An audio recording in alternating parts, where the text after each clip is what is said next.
Greetings, fellow crystal gems. Tiki here. And Blue Dragon 5. And welcome to another personally fulfilling episode of Tiki's Universe, the show where we used to react live on air to each and every episode of Steven Universe. Damn you, YouTube! Damn you! All right, folks. Well, welcome back. It's good to be back talking about Steven Universe on the channel, but of course, we've got to address Comes at a price. Yeah, folks, YouTube is changing. What can I say? Like, it happened, it's happening, it's affecting the biggest YouTubers, it's affecting the small potatoes like us, it's affecting the fry bits like us, shall we say. So essentially what happened, folks, is back a few months ago, we got a copyright takedown for the most ridiculous of reasons that I still laugh at, Dragon. That the fact that we got a copyright takedown on the Everybody Loves Raymond video that we did for Haunted Holiday Hijinks last year. Still, for the life of me, cannot figure out why that was taken down. Dragon and I cannot remember using any audio from it. But point being, that was our first strike. The reason why we're not going to be able to do reactions, at least for the time being, is because of this. Yesterday, we got a second strike. And most likely because the Steven bombs have returned. So now there's a lot more kind of scrutiny on any Steven Universe videos that are coming out or have been released, most likely. And also that means that if we get a third strike, it's like, you're out. You know, Yep. It's like it's suspended indefinitely. Like, we might not even get a chance to have the channel back after that. So we don't want it to have to come to that, folks. And Dragon and I did weigh out the option of doing the reaction and just me having headphones in and just having, like, you know, like, you guys can't hear the audio. But I decided against that simply because I just feel like that would be a little disingenuous for us to continue the reactions and just not give you guys the full extent of the reaction. So in the meantime, we're just going to, at least until some of this copyright nonsense gets squared away, we're just going to go ahead and do this like we do all the other content here on Tiki's Universe. Of course, like every other Tom, Dick, and Harry can have like a little box with the episode, but not us. Well, you don't know how those channels do in terms of copyright standing either. Like, I don't know. I'm just saying, it seems suspect. Anyway, like I said, Dragon, this whole YouTube thing, it's out of control. It's like the Wild West all over again on YouTube. But, so point being, folks, just bear with us. We hope that you enjoy our illuminating conversations regardless about Steven Universe. It is back with a Steven bomb, yet another Steven bomb, so we're just going to get right into it with Lion 4, alternate ending. Like I said, we're going to just kind of talk through the episodes, much like we do every other series here, like Samurai Jack and Star vs. Force of Evil, Milo Murphy's Law, etc. So it shouldn't be too big of a change of pace for Tiki's Universe. All right, in the meantime, Dragon, shall we get to our song?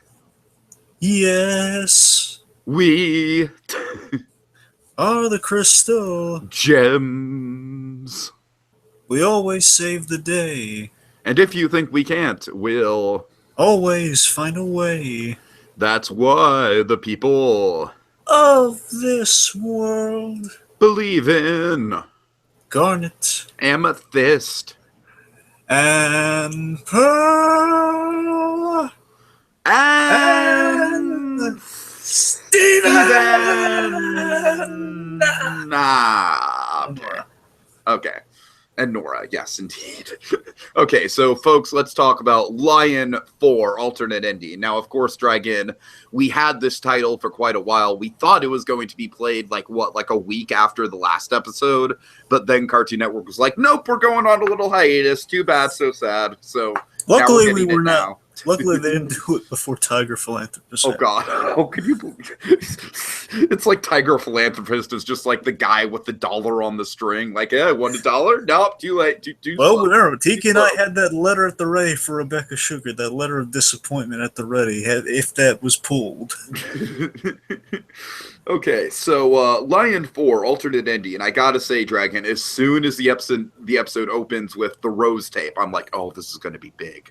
This is going to be some big stuff. And you know what's interesting about that, Dragon, is I feel like that was very intentional to get the audience into that frame of mind. because that's Steven's frame of mind. Steven's frame of mind in the episode is, I want to uncover secrets about my mom. Like, of course, because, keep in mind, we're coming at this show from, all throughout season 4, Steven's had this arc of, being very disillusioned with Rose and wanting to know his purpose and, wanting to kind of figure out the type of person that Rose was beyond just like the goddess-like stature that people have elevated her towards. You know what I mean? Yeah. So yeah, we get a lot of that sort of self-doubting. I like the him like writing the anagrams out of like the first letter of every sentence or something like that's in the video. I biddy Asia. Does that mean I should go to Asia again and bite something? That was funny. I really do love the opening of kind of decoding the VHS tape, the famous VHS. Mm-hmm, of course. In a way, I feel like it's kind of a fourth wall thing of like, yeah, fans have just like have dissected this bit of footage to death over the years.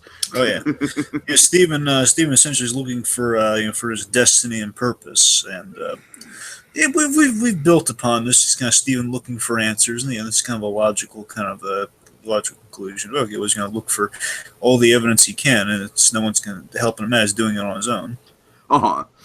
And we have magical hairball destiny. God, yes. In the form of a key. In the form of a key blade dragon. I believe it's a key blade from Kingdom Hearts. Oh, really? No, not officially, but the design is very similar, though. I mean, I thought of like the logic of a key blade. I guess it's. I mean, it's not very sharp, right? Yeah, I mean, I'm sure it would hurt if you hit someone with it. Like a bit of a metal of some kind, but it just seems like a very impractical weapon. Fair enough. I mean, honestly, if it has one use, I mean, first of all, you have to be a locksmith, or like kind of someone to craft a lock for it, one specific lock somewhere in the world. This key is going to fit. Then you have to lug it around as a weapon. And what if you're going to be that anyway? Let's not get hung up on key semantics any further. No. So, the point is, we have a good old-fashioned key mystery, which is always fun. You know what? It very much reminds me of playing a video game and like running around to all the different like places that could be unlocked. You know what I mean? Yeah, I had one of those recently. Not like last year recently with the Batman Telltale game. Joker gave you this mysterious key, and you had to figure out what it was. Right. I've been playing through Kirby, the Kirby game on 3DS. I think it's Kirby Triple Deluxe. And there's a lot of like key puzzles in that game, so it's on my mind. Real quick, guys, I recommend the Batman Telltale game they went out there if you want kind of a fresh take on Batman. Telltale, man, they do good stuff. Yep, I'm looking forward to the Guardians game at some point. It's out now. I'm just gonna bite. Easily the best Walking Dead games that are out there. That's only flaw with them, you gotta download. I hate the fact they can't just put it all in one thing. But anyway. Right. Okay, let me address kind of like a little bit of a flaw with this episode, Dragon. It's not like a major issue, just kind of like a structural nitpick I have, if you will. Yes. It's a flaw that's much more pronounced in our least favorite episode of the series, which is Onion Gang. And that's that this like 90% of this episode is Steven talking to himself. Yes. Which I don't know, Dragon. Like that. I'm with you. I'm glad I'm not alone in that. Just no, you're not alone on that. It's a little too expository. Yeah, exactly. I don't think we need. I think we can kind of see the visual storytelling is kind of enough on this one. Where he's looking for the. You need him announcing to line that he's looking for a key, or like he sees. Honestly, the only time he really should be talking about this is like when he reaches like, this is it. Like. This is like it's Rose's garbage pile? Sure. Yeah, it would have been more effective if it would maybe, like get the Better Call Saul editing team in there and put in some montages. You know what I mean? Oh, yeah. But I don't know. That's like, I feel like that's a flaw of the show in general is that like when Steven's just by himself trying to figure something out, like they just tend to have him like have more dialogue than is really necessary for the scene to call for. Like I said, it's not a huge thing that like brings like obviously this episode is like this and Onion Gang. I mean, like Onion Gang makes this episode look like Sworn to the Sword. You know what I mean? Yeah. But something to mention when we're in the desert, so we do go desert. I'm sorry, you. No, go ahead. Go ahead. So when we go to the desert, it's kind of fun how we reference the opening, all garnet, amethyst, and pearl. I kind of laughed at that too until it got all serious. Like, like they want me to be something, but I don't know how I can't be something. Like, it starts out as a joke, like I'm thinking about Garnet. I gotta tell you though, I know it's like not every episode can be the same in this regard, but I really missed Pearl in this episode. I'm just saying, they teased me with like Pearl mentioned like and Pearl, which okay, it's cute, but come on, man, I'm going through Pearl withdrawal here. Oh God, right. Come on. And even the next episode, no Pearl. Yep. I was gonna say, very light on the gem so far in this season. He's dying of thirst. I'm dying of Pearl withdrawal. Jeez. Speaking of which, oh wow, so, that got dark really fast. So speaking of which, I do love they addressed the fact he was dying of thirst until he just got some water from Lime. I'm surprised he didn't do it while he was in the process of dying of thirst. Right. But again, so that was when I was watching. It's the first time I'm just kind of noting it, like always bring water. Luckily, again, water via Lime. I wonder if he has like a little fridge in Lime they can put it in, or like a cooler of some, probably a cooler, because Well, then again, Greg's kind of loaded, so he can kind of afford a mini fridge. Where's the power source in Line? Anyway, sorry, semantics. So, do you want me to draw out a graph dragon? Do we have the time? No, we do not. I'm kidding. So, let's see. So then, of course, the big reveal. So after we find what seems to be kind of a junk gathering of. I like how frustrated Steven is in this moment too. We find kind of Rose is kind of hidden away, kind of gem fort, mm-hmm. And we find the Nora tape.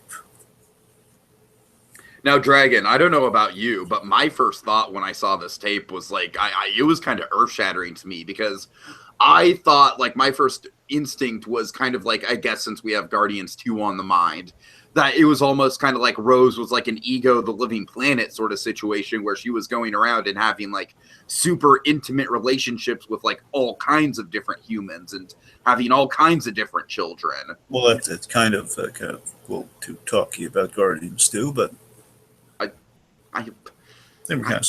someone.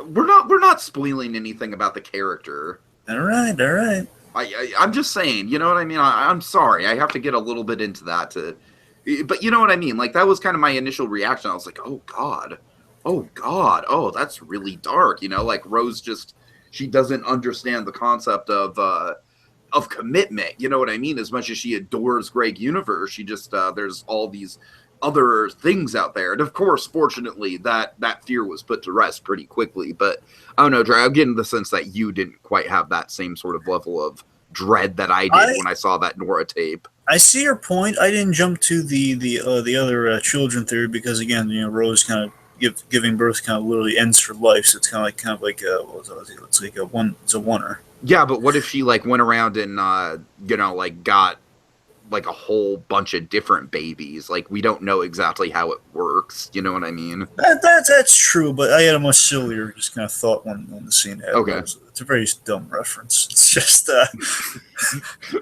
don't get me wrong, man. I was really intrigued by it. Two things. I had two very silly kind of moments with it. One, I loved the little detail that the tape was in is an actual VHS tape kind of cover.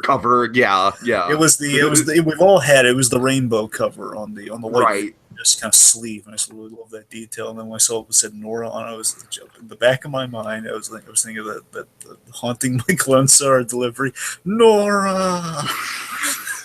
It happens. God. Okay. I'm just saying that was just kind of like the ink blot test of look how it pops into the mind with Nora. Right. Especially on a VHS tape, which of course VHS tape in Batman the Animated Series. But anyway. The point is, I do see what there's like a lot of intrigue and mystery with the Nora tape. The Nora tape was a really cool kind of little mystery build. Now I kind of pieced it together after the little instinctual gag there. That okay, this is the alternate ending that they're talking about. Then I kind of caught on when the minute it was popped in there. Okay, Nora was like a what if, and what if Steven was a girl? I don't think it's like superior or anything. I just think, yeah, it's kind of logical conclusion. No, Okay, absolutely well, not. And I think this definitely raises some good social awareness issues here, Dragon. I feel like this is a good kind of like I said, I'm not trying to get soapbox with this, but I feel like the message of this episode, it's a little bit of a trans message in a way, a little bit. I really didn't get any of that. You know, with the whole like you know, like it doesn't matter if you're a boy or a girl, like you can change your name. I did. I don't know. I got a little bit of that. And the only reason I bring it up is just because, of course, this show's very well known for injecting stuff like that. You know what I mean? So That's a fair point. I just personally, I didn't. I mean, like I said, I'm not trying to like get on the soapbox. Like this is definitely what they were trying to do, and it's super progressive. Yeah. The line was hilarious. I'm my mom and my sister. Oh, God. I gotta say, for a minute there, I was like really looking forward to meeting a Steven's sister character. I was like, oh my God, can she be voiced by Kristen Schaal? Please, can she be voiced by Kristen Schaal? Yeah. Anyways. I think the message with the scene I kind of took from was that I'm probably looking too much into it. Like I said, this is just a very socially aware show. So anytime it's like, anytime gender identity in general gets brought up, you know, you kind of have to look a little into it. Look, I'm saying I think I understand what you're saying. I'm just saying that I think it's vague enough that you could interpret that, but it's not in the forefront, so I don't think that's the intent. But that's kind of like how I feel like most of the stuff in the show gets handled. Like, yeah, sure, you know what I mean? So, I mean, again, by all means, again, I wouldn't be surprised if we like something from someone who worked on the show or something saying, "Hey, this is what we were getting at." Like, oh, it makes all sense in the world now. Right, I mean, right. We've had that before, of course, kind of Smiley and stuff. So again, we've had these revelations like that. So again, I wouldn't put me on the wrong possibility. Anyway, getting back to the, so I really love the detail that Garnet couldn't even tell the that was couldn't even tell the gender. Kind of see, basically she couldn't see the possibility. She couldn't even see the possibilities given the future vision. Mm-hmm. I think it's kind of a neat little cryptic thing. It's kind of like how this is kind of a weird comparison. It's kind of like how the Martian Manhunter can't read certain minds. It's kind of that mysterious. Right. It's like, why wouldn't the power work? Something's a little fishy there. Something's a little interesting. So again, it's a little bit of a mystery element there. And like the message that's being communicated as sometimes destiny, you can't figure out destiny. Sometimes there is no purpose. Sometimes just something happens. Mm-hmm.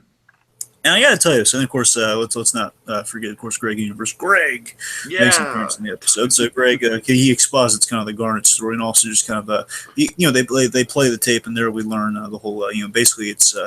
I really do love Steven's initial reaction to the whole, Nora instead of Steven. And then Greg kind of, deflates kind of the upsetness by bringing up, hey, no, just an alternative name, Stewball. Right.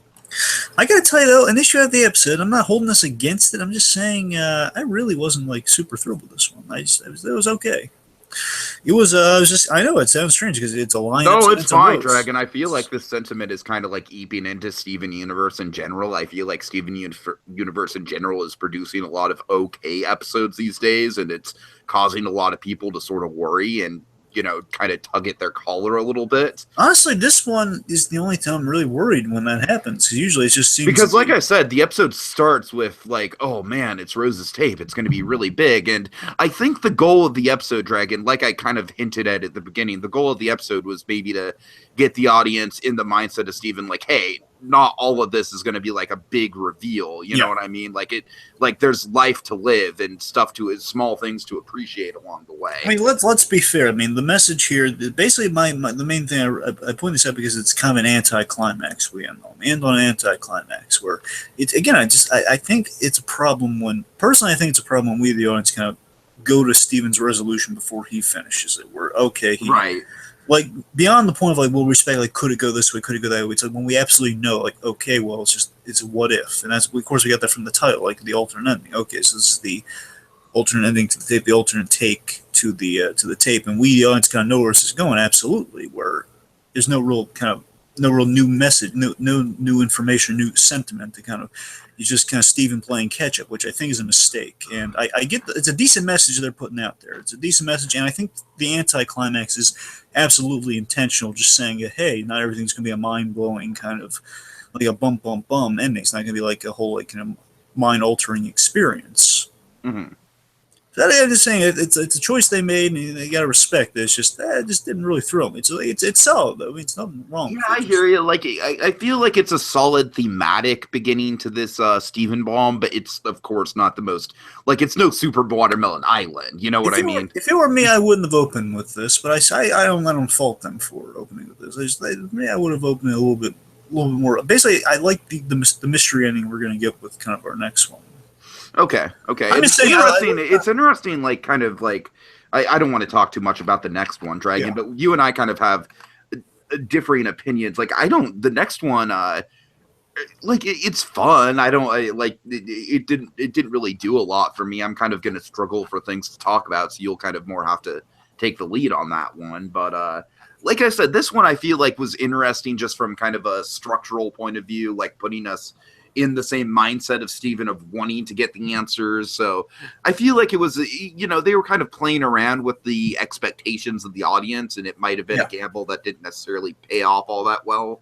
Honestly, this one is highlighting a fear with Steven Universe. Less the okay thing, more the issue of what if we kind of run out of fodder with the Rose Steven kind of identity stuff. Right. And that's I never had that worry until this episode, to be honest, because this one, I mean, right off the bat, I mean, line 4 plus, some Rose stuff, the tape being your opener. I'm not saying it needed to be like a wowing ending. I'm just saying it needed to. I don't know. This one, it sounds like this is kind of an ending to it. Basically, it sounds like we get this. To put it simply, this is the first Rose-centric episode that hasn't just wowed us. You know what I mean? Yeah, honestly, yeah. That's it. That's kind of it. That's just kind of the brass tacks of it. Because they might have shot their wad with the previous Rose episode was a big deal and it was an awesome one. Right. The whole the big revelation. Kind of talking to the embodiment of the mother. Of course, sure. That was a big deal. I'm afraid they might have kind of. Again, of course, we have the birth. We still have that. That's the trump card they're playing. Yeah. And again, we kind of hinted at something. Again, we're hinting at some mysteries and connecting stuff to that. But again, we're not really. Not really there otherwise. I think it's a fear we should keep in mind, but not like kind of like dread necessarily. Just saying, like I hope that if we get like another kind of Rose kind of past thing, I hope we're gonna at least spice it up a little. Okay. So, I guess that's about it, Dragon, unless you have any other parting thoughts. Nope, it's okay. Okay. So, folks, stay tuned until next time, because we are the Crystal Gems, and we'll always save the day. And if you think we can't, we'll always find a way. That's why the people of this world believe in Tiki. Dragon. And Steven. And Keyblades. Yeah.